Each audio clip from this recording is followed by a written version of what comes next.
I published a new blog post earlier today, June 5th, 2025, that discusses some of my stock fund, corporate bond, and treasury bill trades over the past few days. I'm having to increase my treasury bill purchases at auction in my Schwab account to disperse proceeds from maturing T-bills in that account.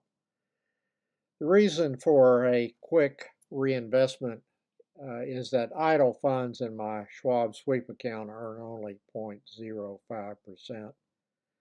I have some funds in a purchased money market fund in that account, which pays close to 4%, but the treasury bills are providing me with higher yields, so I'm not moving more funds into that purchased money market fund.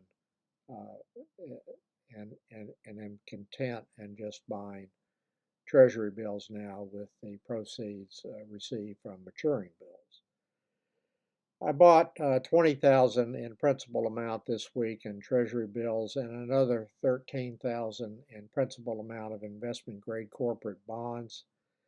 Another 10,000 in principal amount of corporate bonds purchased this week will be discussed in my next post.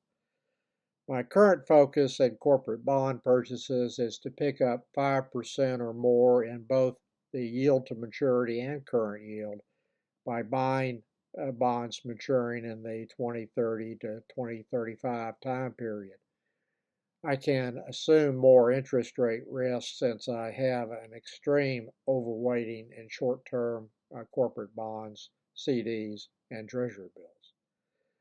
I'm reducing my stock risk some in response to my concerns about the U.S. economy that I have expressed in my blog and in YouTube videos, including the last one.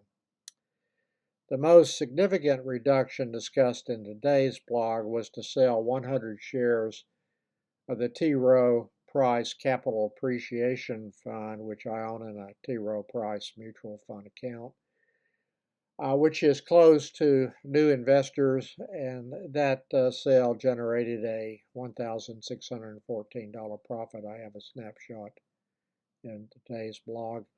I still own 753 shares. I also eliminated my Unilever small ball position, which was 20 plus shares.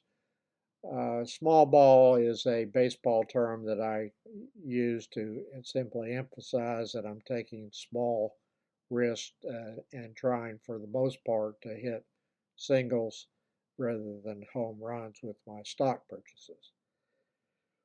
I do not need to take any stock risk, but am generally comfortable keeping my current stock allocation close to where it is now.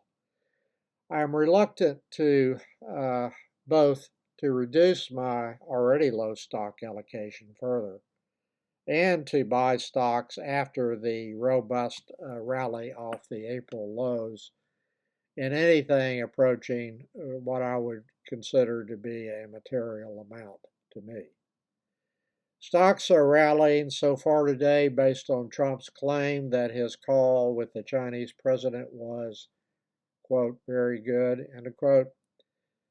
I haven't seen a comment from China that either confirms or denies that characterization made by Trump.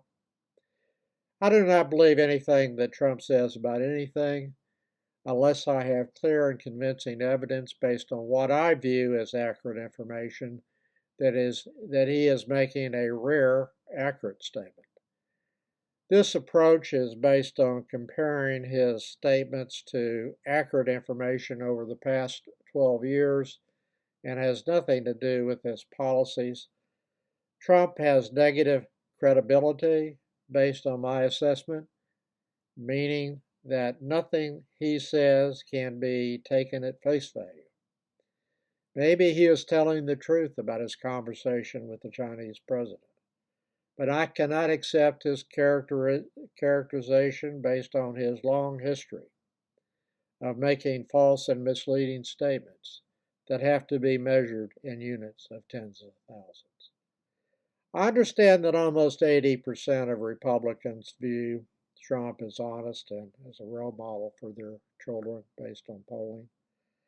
I'm not able to even comprehend how that is even possible for anyone who is not living in an Orwellian alternate reality bubble created for them, but not for their benefit, that cannot be penetrated by any accurate information.